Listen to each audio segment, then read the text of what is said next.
بسم الله والحمد لله والصلاة والسلام على رسول الله أما بعد السلام عليكم ورحمة الله وبركاته. Bugünkü sabahımızın teması teoriya jana praktika. Жақсы білеміз. Теория аны менен мамиле кылганды үйрөндүк. Сабак алдык, жуурулушуп жашадык да. Ыйык Рамазан ай биз үчүн кадимкидей теория болду да, кадимкидей аны менен жашадык. Биз Рамазан менен жашадык. Азыр Рамазан кетти. Биз азыр Рамазан менен эмес, биз Шаввал менен жашап атабыз. Теория өзүнчө теория, а практика өзүнчө. Биз ыйык Рамазан айдан алган сабагыбызды 11 ай бою иштете турган болсок, демек биз теориядан практикага өткөн болуп эсептелебиз. Ошон үчүн ислам алымдары ولا تكونوا رمضانيا كونوا ربانيا. Рамазанчы болуп калбагыла. Рамазанда гана орозо тутуп, Рамазанда гана таравихке тахажжудка туруп, Рамазанчы атка конуп, ыйык Рамазан ай чыккандан кийин орозо да унутта калып, таравих да унутта калып, тахажжуд да эстен чыгып көмүскө да калбасын. Ошондогу алган сабагыңыз менен эми практика түрүндө жашаң. Мен ыйык Рамазан айдан алынган эки теорияны практика жүзүндө ашырууну талап кылат элем. Биринчиси түнкү ибадаттар. Эмнеге күндүзгү эмес, түнкү ибадат. Анын жыйынтыгын азыр угасыз. Пайгамбарыбыз саллаллаху алейхи ва саллям алейкум би киямил лейл фа иннаху дабус салихина каблакум. Түнү туруп ибадат кылганга көнгүлө. Адаттан кыла. Анткени ушул түнү туруп ибадат кылуу силерге чейинки эң мыкты инсандардын адаты. Эң мыкты инсандар кимдер алар? Пайгамбарлар. Эң мыкты инсан ким? Пайгамбарлардын эң акыркысы болгон Мухаммад саллаллаху алейхи ва саллям. Кара. Балабыз бакчага барып, мектепке барып, сөгүнгөн үйрөнүп келсе, жаман балдарга кошулуп жүрүп, жаман нерсени үйрөнүп атат дейбиз. Жаман нерсеге адаттанып атат. Эгерде балабыз Бисмиллахир-рахманир-рахим деген сөздү үйрөнүп калса, оң кол менен тамак жегенди үйрөнүп калса, кирген сайын, чыккан сайын ассаламу алейкум деп турса, карачы, сонун адатты үйрөнүп турмун ол дейбиз. Ал эми биздин түнкү ибадат ал инсандардын ичинен тандалып алынган, тагыраагы Аллах тандап алган каймагы деп эсептелген пайгамбарлардын ибадаты. Пайгамбардын ибадатында ибадат кылгыңыз келбейби? Пайгамбар окшошкубуз келет да барыбыз. وَمَقْرَبَةٌ إِلَى رَبِّكُمْ. Ушул түнкү ибадат Раббиңерге жакындата турган нафил намаз. Фарз болбосо дагы, нафил болсо деле Раббиңерге жакындатат. Анткени адамдар эң таттуу уйкусунда коңур тартып атканда сиз Раббиңиз менен ийиндешесиз. وَمُكَفِّرَةٌ لِلسَّيِّئَاتِ. مَغْفِرَةٌ لِلسَّيِّئَاتِ. Күнөөлөрдү жууп, кечирип, өчүрүп коюучу ибадат. وَمَنْهَاتٌ عَنِ الْإِثْمِ. Күнөөдөн тыйып, адамдын нафсине жүгөн салуучу ибадат. Түнү ибадат кылган кишини Аллах Таала күндүзгү күнөөдөн өзү тыйып коет. Аллаху акбар. Кара, сырын карагыла. Ким тахажжудка турса, Аллах Таала аны күнөөдөн өзү тыйып коет. Матарадатун лиддаи анил жасад. Эң акыркысы адамдардын денесине түшүнүксүз чыгып аткан жара, оору, сыркоолордон сактап коюучу ибадат. Түнкү ибадат кана канча касиети бар. Ошон үчүн Пайгамбар саллаллаху алейхи ва саллям түнкү ибадатка көнгүлө. Өзүңө, диниңе, денеңе, дүнүйөңө мыктылыкты алып келет. Хош. Ошон үчүн Пайгамбар саллаллаху алейхи ва саллям Абдуллах ибн Амр ибн ал-Ас Пайгамбардан жакшы амал жөнүндө сураганда Пайгамбар ага мындай деди: "Я Абдаллах, ey Абдаллах, ла такун мисля фулян, тиги баланчыга окшоба. kana yaqumul layl fataraka qiyamal layl. Al түнү туруп ибадат кылып келатып эле болуп бүттү. Жетет ушунча деп бир отоло түнкү ибадат таштап койгон инсанга окшобо. Таравих бүттү. Эми тахажжуд калды бизде. Калган 11 ай тахажжуд менен. 20 рекет таравих болсо, биз 2 рекет же 4 рекет эле тахажжуд окуйбуз. Ошон үчүн Пайгамбар саллаллаху алейхи ва саллям афдалул а'мали илаллахи adwamuha wa in qalla. Амалдардын ичинен эң жакшысы, Аллахка эң сүйүктүүсү аз-аздан болсо да үзгүлдүккө учурабай уланып турганы деген.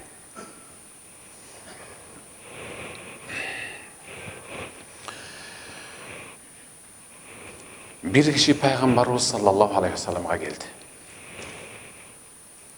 Ал пайгамбарга келип мындай деди: "Инна фуланан юсалли бил-лейл, фа-иза асбаха сариqa." Ya Rasulullah, биздин айылда бирөө бар. Түнү өзү ибадатка турат. Сиз айтып аткан түнкү ибадатты ошол кылат, өзү тахажжудка турат. Бирок таң аттырып күндүзгүгө эле жетип калса, сариqa уурлук менен күн өткөрөт. Түнкү ибадаты менен күндүзгү иши дал келбей атат го.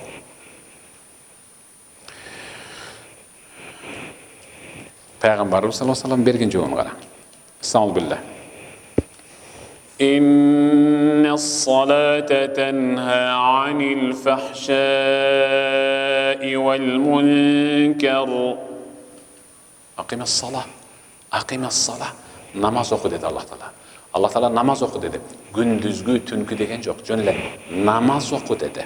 Анткени намаз Аллахка жакпаган, Аллахтын каары төгөлө турган, коом жана өзү үй-бүлөсү жийиркенген жаман иштерден жакын арада өзү тыйып коет деп атат. Каран. Пайгамбар иннаху саянхаху ма тaqul. Тегеле кой. Киришпе. Окуп аткан намазы аны жакында уурлугунан тыйып коет деди. Анткени намаз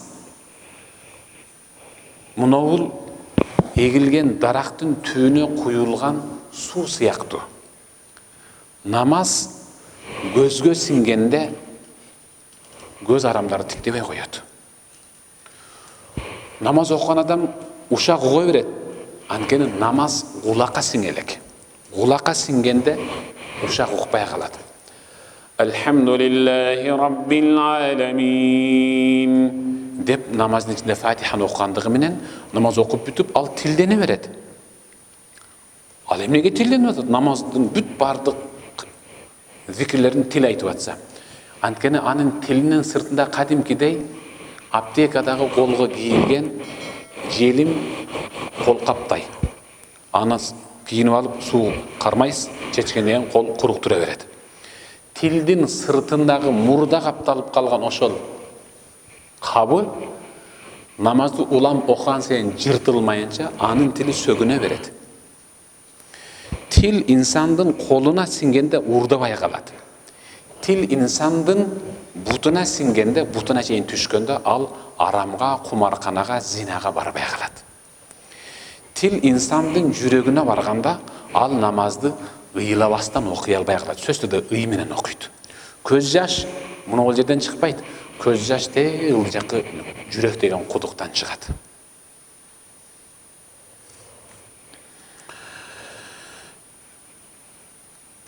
سينهاه في النهاية إذا استمر على هذا القيام قيام الليل فإنه سينهاه عن السرقة. İnsan түнкү ибадатын азаздан болсо да уланта берсе, күндүзгү кылган кылык, жаман кылык жоругунун бардыгын түнкү ибадаты тосуп коет. Азыр айттык.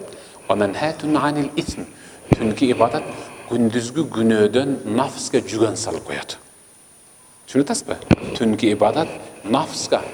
Нафс, колдун нафсы бар, кармайын деген, буттун нафсы бар, ошол жака басайын деген, көздүн өзү нафсы бар, кызыгуусу бар, тиктейин деген. Ушул бүт бардык нафска түнкү ибадат жүгөн салып коет.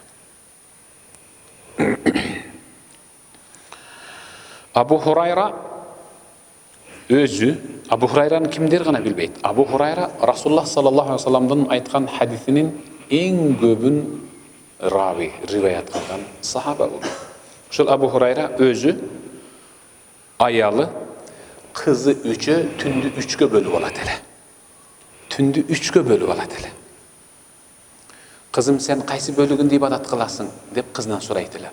Ата, мен ошо түндүн башынан 3-кө бөлүп бир бөлүгүн. Макул. Сенчи, байбичесин, мен 2-нчи. Болду, акыркысын мага коюп койгула. Кызы ибадат кылып атканда байбичеси экөө эс алчу. Келинчеги турганда кыз эс алат, Абу Хурайра эс алат. Өзүнүн кезеги келгенде турат, экөө эс алат. Таң аткычакты тахаджуд окуп ибадат кылып, багымдатка аялы менен кызын ойготчу эле. Биз ыйык Рамазан айында сухурга саат 3-кө жегени туруп атканбыз. Чын айткыла, үйдө жегени туруп атканбыз. Анткени курсак тоет да. Жакшы нерсени жеп аласың, суусундугун гана тишип. Куду эми ушуну намаз кылуудан коюш керек. Рухту тойгошуп коеюн, ач калбасын, рухту деп. Эми тамактан рухка чыгыш керек. Тамак ал теория болсо, эми рух ал практика болуп кетсин. 11 ай.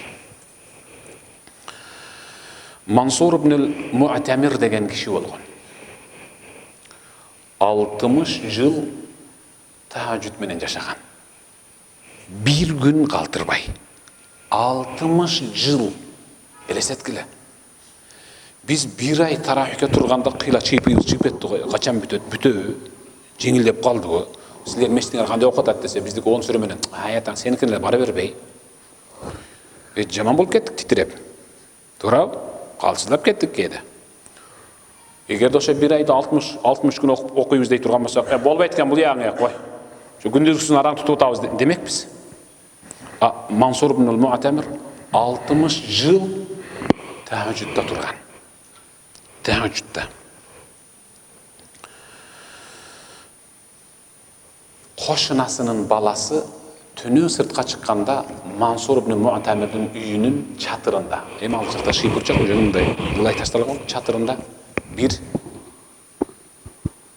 jığaç görçeli, kalılgan.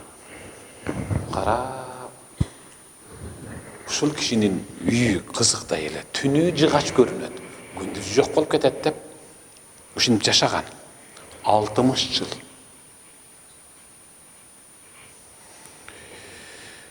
Bir күнү сыртка чыкса, жыгач жок баягы түркүк. Кошунасынын баласы апасына сурап, апа, кошунанын үйүнүн чатырынын үстүндөгү жыгач жок да 2-3 күндөн бери деди эле.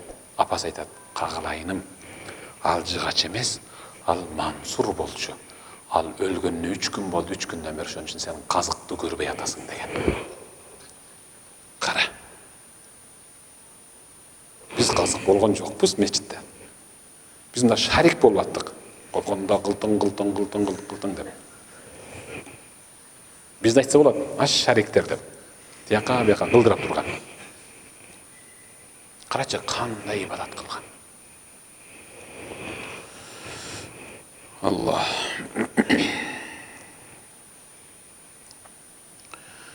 Бул эми түнкү ибадат бүттү. Эми ушуну практика түрүндө жүзөгө ашыралы деп атпаймынбы? Аптасына 1 жолу, аптасына 2 жолу тахажжудка туруп койсок, демек биз практика этип атабыз, алхамдулилlah. Бул бүттү эми. Эми экинчи сабак өтөйүн. Бул кыска. Абдуллах ибн Кайс пайгамбардан риваят кылат. Пайгамбарыбыз саллаллаху алейхи ва саллям мындай деди: "Жакшылап огуң. Ма ахадун асбара, ай асбару ala adan yasma'uhu min Allah ta'ala. İnnehum yec'aluna lehu niddan ve yec'alunahu lehu veladan ve huve ma'a zalik yerzuquhum ve yu'afihim ve yu'atihim sadaka Rasulullah." Peygamberimiz aytты. Özüne tağılgan özüne tağılgan ayıptı sabırдуулук менен geçirip jibergendey jiberүүdө Allah Taaladay sabırдуу эч ким жок dedi. Özüne tağılgan ayıptı sabır kılıp geçirip jiberүүдө Allah Taaladay hiç bir sabırдуу жок. Карагыла деп атат пайгамбар. Kafirler Allah'a bir şerikti koşup atat. баласы бар деп атат, кызы бар деп атат. Ошонсе деле Аллах алардын айткандарына сабыр кылып, чыдап, кечиргендиги ярзукухум рызкы берип атат. Юафихим денесине ден соолугун чың кылып атат. Ва юатихим тилегенин берип атат. Карагыла. Теңирчилер, башка кафирлер Аллах Таалага шерик кошуп атат. Бирок биз көргөн таңды көрүп, биз кечирип аткан кечти алар өткөрүп атат. Алар деле рызкы, алар деле аба менен дем алып атат. Кимиң мага ширк келтирсең, буулуп өлүп каласың дегенде, ошол жерде дем жетпей өлүп калмакта. Мен муну эмнеге айтып атам? Ыйык Рамазан айда эртеден кечке чейин адал тамак жемек ичмегибизден сабыр кылдыкпы? Эми мындан кийин андан да оорлоруна сабыр кылышыбыз керек. Өзү эң оору ушул тамак менен суусундук. Кичинекей кекиртек кыйла жерге секиртет деп элибиз бекер айткан эмес да. Кекиртек үчүн кыйла жерге барабыз. Ушул кекиртекти жеңип сабыр кылгандан кийин башкасына сабыр кыла алабыз деген түшүнүк да бул. Ошону эми практикада жашаш керек. Акыркысы угуп туруң. Кыйналдык деп атабыз, суусадык ооба. Рамазандын аягында бир 3 күн бекен, 4 күн бекен, күн бир аз ысып калды. Байкап атасыздар. Ысып калды эле, көбүрлөр ысып кетти деди. Эгер ошол ысыктык Рамазандын башында келгенде көпчүлүгү тутпай коет эле. Анча-мынча өткөн карт тарыхты барактай турган болсок, мурдагы адамдардын аптаптуу мээ кайнаткан ысыкта туткан ордосунун астында бизде эч нерсе эмес. Эмне? Суу этип, салкын киресиң, жатып аласың. Жөн жатпай дагы, койчу футболго деп туруп, суусаган унуп каласың. Кандай сонун? Эми угуп туруң. Анас ибн Малик риваят кылат. Пайгамбарыбыз саллаллаху алейхи ва салламдан. Пайгамбарыбыз айтты: "Ю'та би ан'ами ахли д-дунья мин ахли н-нар йаум ал-кияма." Дүйнөдө, бул дүйнөдө эң мыкты бай бул дүйнөдө андан өйдө эч ким жыргап жашаган эмес. Дүйнөдө эң мыкты жыргап жашаган инсан кыяматта ал тозокулук болду. Тозокулуктардын ичинен бул дүйнөдө эң жогорку деңгээлде жыргап жашаган бир кишини Аллах Таала ортого коюп, фаюсбагу фин-нари сибга, тозокко бир малып алып чыгып туруп, кийин ябна Адам хал раайта хайран катту. Эй адам баласы, айтчы, сен аманат дүниеде өзі жақшылықты көргөнсүңбү, жыргап жашагансыңбы десе, ла валлахи я раб ма раайт, Аллахтын аты менен ант ичип айтам, мен дүниеде бир да жыргап жашаган эмесмин дейт. Тозокко бир малынганда бул дүйнөдөгү ырахаты унутулуп калат. Болбоса сиз орозо тутуп, чаңкап, курсаңыз ачып, тилиңиз салаңдап, таңдайыңыз катып турган учурда жаныңыздагы досуңуз бир колунда тамекиси, бир колунда коласы менен отурбады беле? Эсинен чыгып калат алардын бул коласы дагы.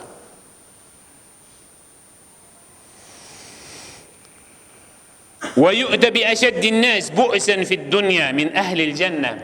5 элинен болуп эсептелген, бирок бул дүйнөдө ушунчалык кордук, кыйынчылык менен жашоосун өткөргөн бирөөнү Аллах Таала ортого коюп, фаюсбагу сабагатан фил-жанна, 5ке бир киргизип кайра чыгарып тургузган жок да, жөн эле бир эле баш бактырып киргизип кайра чыгарып туруп, фаюкаллаху ябна Адам хал раайта бу'сан катту, бул дүйнөдө түйшүк тарткансыңбы өзү?